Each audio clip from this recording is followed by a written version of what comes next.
Greetings and salutations, friends.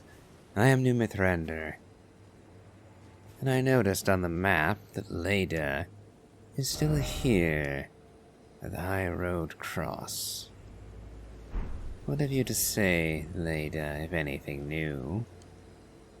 There you are. I'm afraid Sir Ansbach will have to be next. He insists that he's nothing but a worn-down over-the-hill soldier. But in his day, he was the feared commander of the pure-blood knights, who cleaved open Mikkel the Kime with his blood blade. He claims he hasn't the spirit to take up his sword again, but I doubt it'll be very long before he recalls, as I have, the cascading sheets of blood. I'm afraid he cannot be left to fester. I see. So you want to murder him, do you? I've come to a realization. There's ample evidence. Without kindly Mikkela's influence, I'm quite mistrustful of others. So it would seem. I've come to a realization. There's ample evidence. Without kindly Mikkela's influence, I'm quite mistrustful of others. I have no doubt that mistrust will extend to me before long.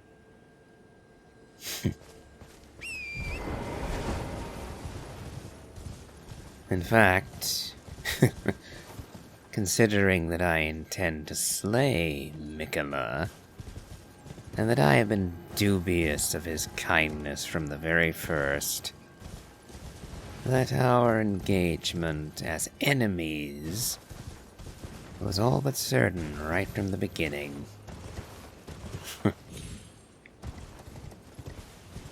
As I simply never believed that Mikkela was anything better than his mother. If anything, well, I have enough evidence to say that he is significantly worse than Marika in some ways. Abandoning St. Trina to wither away in the muck and the mire. That was an act of abject evil, no matter how you look at it.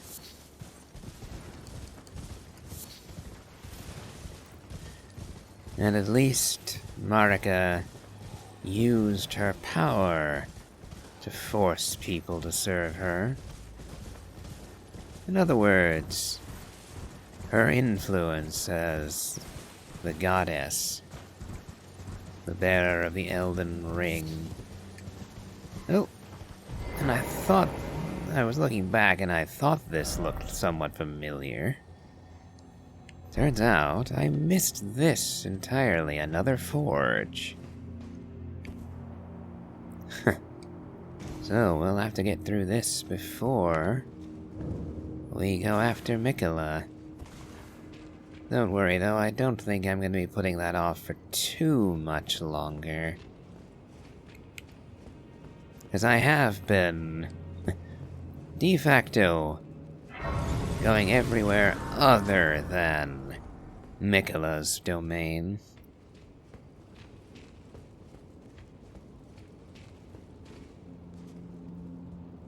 Been going everywhere other than to him. And the reason why is simple. I want to see and do everything I can. Because I bet that I've already missed a number of things.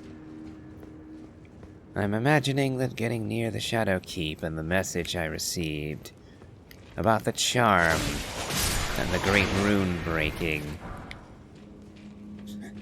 I'm willing to bet that that already spelled disaster for some story arcs.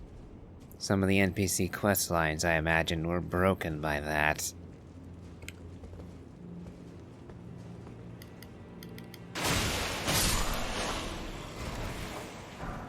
So, I will endeavor, or I have endeavored rather, to try and cover as much ground as possible.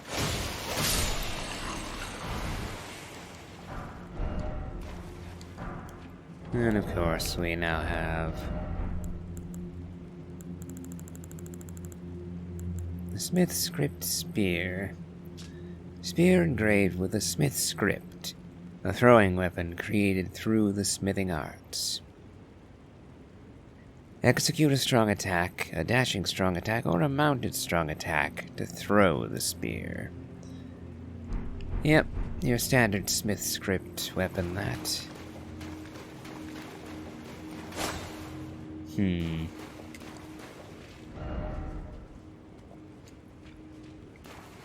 Okay. Looks like we'll have to find our way around. Looks like that might end up being a shortcut.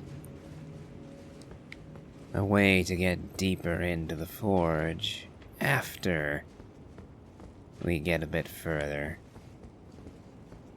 Unless this just opens it. Oh, never mind. Oh, I guess everything can't be completely interconnected. Nice try.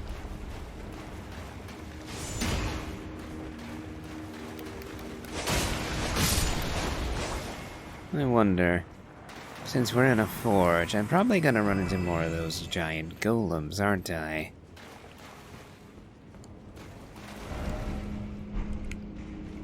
Oh, yeah.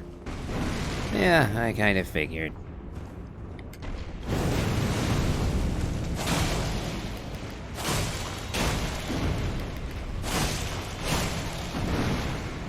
Gotcha.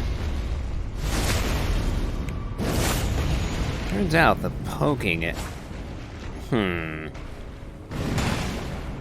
poking attack of this sword is actually really good for hitting this guy. And stab right into the weak spot for him.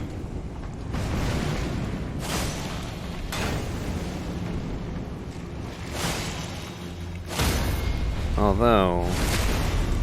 it seems that yeah, okay, so that's the trade-off.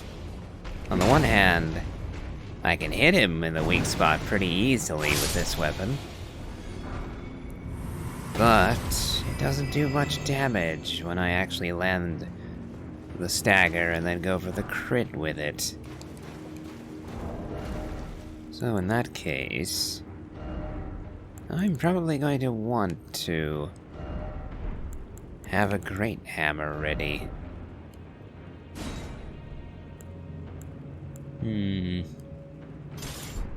Yeah, we'll go with that, and then I can just swap over. What'll be good enough? Oh, nope. Gonna have to be the arsenal charm then. Okay. Sounds like something is still trying to kill me.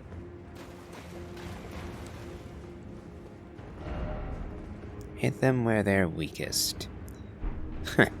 So this was one of the first that I could have found. Interesting. And we have another long corridor with a spear dude at the end.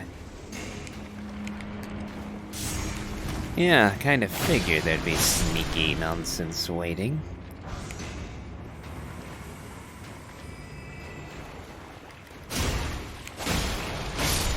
Yeah, this seems to be an easier forge than Telu's. Well, the other one whose name escapes me at the moment. Oh, there you are.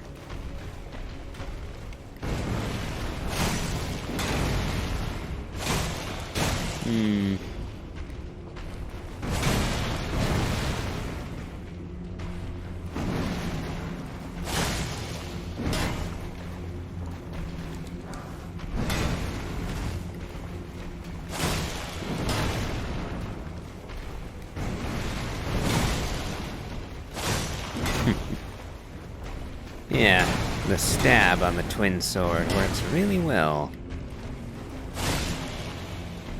Or at least it's safe. And now for the kill using the hammer. Yeah, that actually must work really well. Stab them repeatedly. using the sword for its speedy recovery, block their attacks with the shield, and then when they stagger, absolutely smash them into oblivion with the giant crusher. I made my life much harder than it had to be, relying solely on the giant crusher, because that had too long a recovery. Now this is going to be a bother.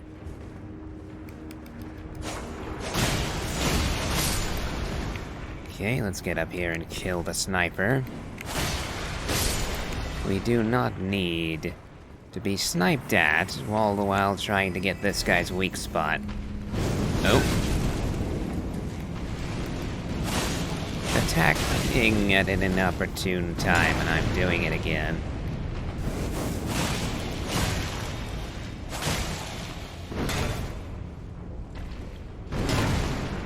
Yep, you're not gonna break my guard that way. Gotcha.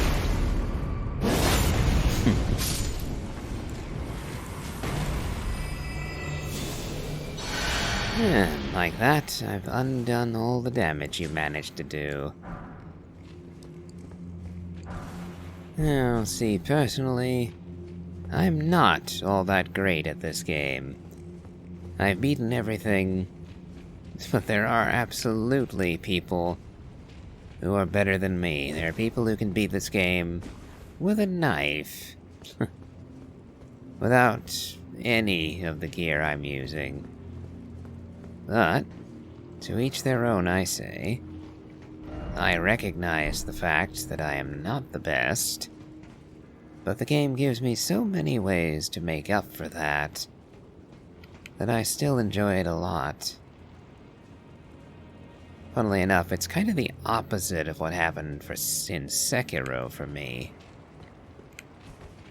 Oh. I see you lot. I'll run back and roll away.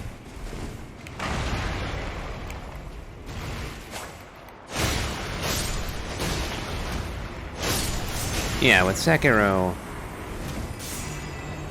it was a fantastic game, but it only had one playstyle.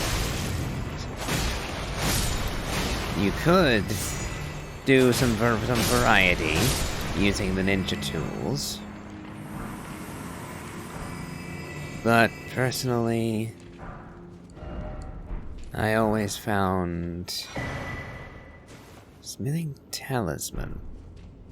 We'll read that in a sec. I'll finish my thought, then we'll read that. But when it came to Sekiro, I just never got good at the deflection mechanic. I got all the way to the Sword Saint, to one of the game's endings, but I never got comfortable with it. I never actually got good at it.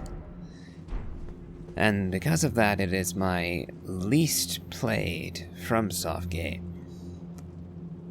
Apart from Armored Core 6, because I haven't played that at all yet. But that is simply because I've been busy with other things, but as far as Sekiro went, I loved it at points. Sometimes it did click with me, and when it did, I loved it. It's just that it didn't click enough with me. I never got comfortable with it. I never got good at it. And for that reason, I enjoyed it less. And I played it less than all the others. Whereas here in Elden Ring, it's the opposite. There are a huge number of options, and I adore it for that. Because if at first you don't succeed, well, you can do a whole heap of a lot of stuff to make your life easier. Like what I'm doing right now, using the combo of the Stone Crusher, or the Giant Crusher rather, Oh, I was hoping to kill you with that. Yeah, I'm using Relana's twin sword for its stab. And using the Stone Crusher to get in the critical hit. Just having all of these weapons ready and able to be used at a moment's notice drastically alters how much fun I'm having with this. Simply because if I don't appreciate one playstyle, there are several more that I can use. Whereas in Sekiro, well, there's exactly one primary weapon. There's the ninja tools and the mortal blade, but it all still works fundamentally the same. Granted, like I said, there is quite a bit of variety in what you can do. I simply never got comfortable with it. I never got good at it, and therefore I enjoyed it less. That's on me, not on the game.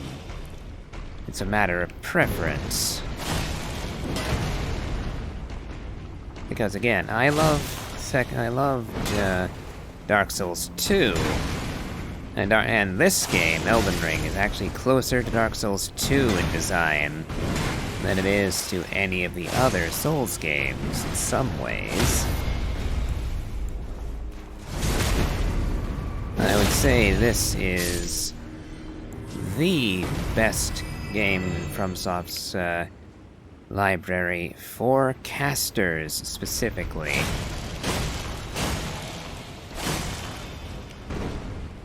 If, on the other hand, you're in it for a melee build, then I can see you having some trouble. Some, mind you. This is still really good for the melee, too. What I'm driving at is essentially Smith script Cirque. Or Cirque. Again, not quite sure how to pronounce that. It's not a word I'm familiar with. Okay, so Dark Souls 2 is maligned by a lot of people, and I can see why. Because, simply put, it doesn't work out quite as smoothly as Dark Souls 1 did. And I will say that I like playing in Dark Souls 2 specifically at very high level, as I usually level up my Dark Souls 2 characters to like level 200 and beyond, just so that I have the stat line to use just about everything. And the wider your arsenal gets in Dark Souls 2, the better the game gets. Because the more options you have, the easier it will be to actually find a proper tool for whatever task is before you. And the same thing is happening right here. Here, fighting these golems, I could have a real nasty time of it if I only had one weapon to use. But I'm using the sword for the poking and then the hammer to break them once they've been stagger broken. And again, you can do the same kind of thing back in Dark Souls 2. You can have weapons specifically tailored for certain situations. For general crowd clearing, for example, back in Dark Souls 2, I would use twin greatswords, usually the Majestic and the Black Knight greatsword for their reach. And then, if I were dealing with single targets, I might go instead for a pair of S-Docks, or a lot of quick poking damage. And, of course, Dark Souls 2 also had one of the widest pools of attacking magic in the series.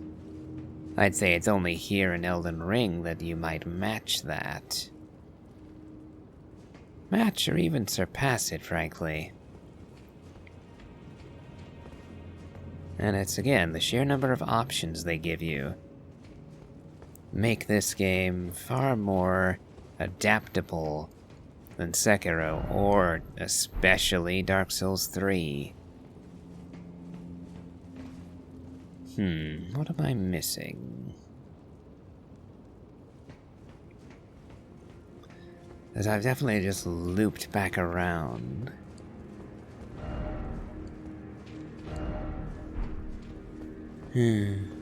But yeah, Dark Souls 3, in my opinion, was the weakest of the Souls games. And part of the reason why is because magic is weak in that game. Magic is weaker in Dark Souls 3 than it is in any of the other games, including Bloodborne. Well, now that I think about it, I might not go quite that far. Bloodborne didn't have very much in the way of magic either. But it did not annoy me the way it does in Dark Souls 3.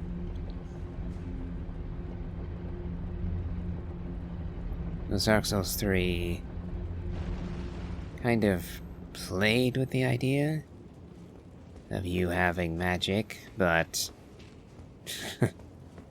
some of their magic is all but pointless.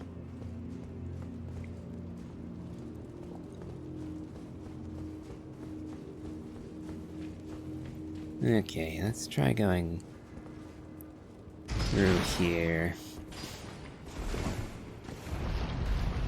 So, I suppose I can boil this all down to I much prefer having lots and lots of options. Hold on. Oh, there's another lever. What does this one open?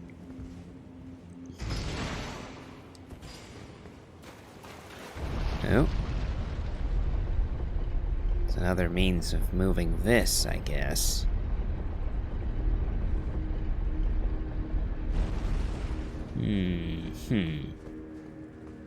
Oh, and there's the forge.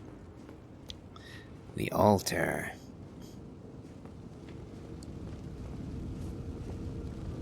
So what do we get here?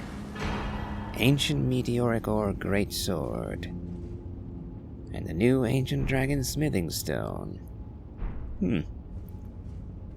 Nice. So, I think I'll end the video here, because I think the next thing I'm gonna do is finally go after Mikola. I've been putting it off for long enough. It's finally time to see how kind Mikola truly is. And to wrap up my rant, I would say Sekiro is a very different beast from Elden Ring, just as Bloodborne is different to Elden Ring. And Elden Ring is different again from all of the other Dark Souls games.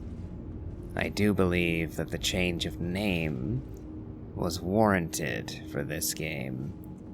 It is not a sequel to Dark Souls 3.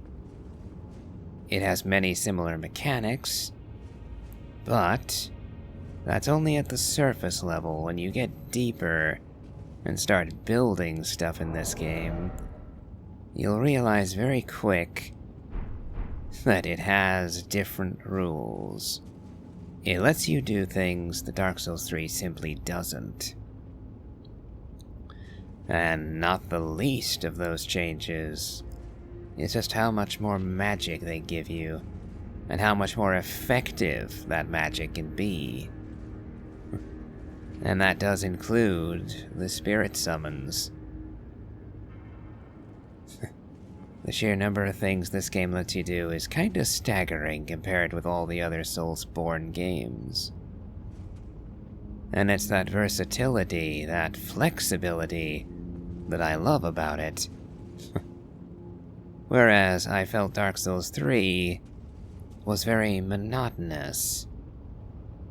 Granted, again, it's a great game. I played it a lot.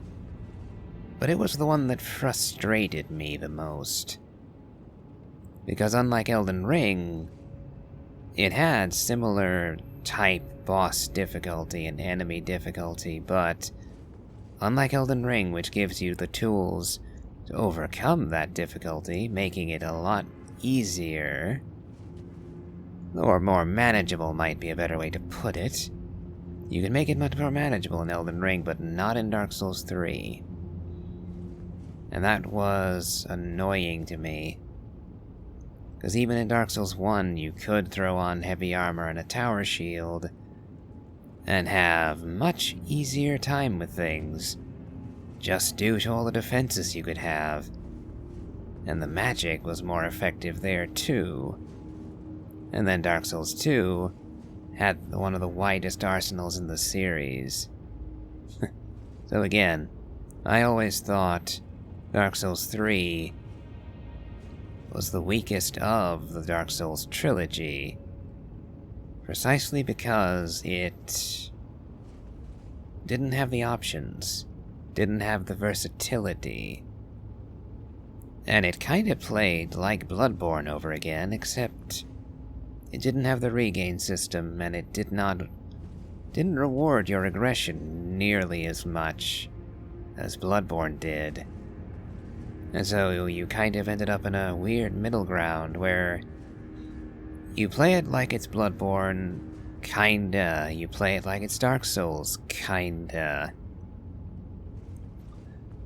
And I never really liked that. But again, my personal take on it. Like I said before, and I'll emphasize this, I would still rate all of the FromSoft games as fantastic. All of them have been very good to great.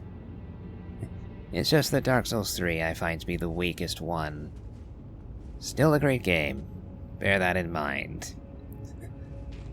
But now I think I'm done with my rambling. So, if you've enjoyed this, please remember to leave a like, comment, and subscribe. And let me know what you think in the comments. What's your favorite Soulsborne Sekiro game? And as always, have a good day.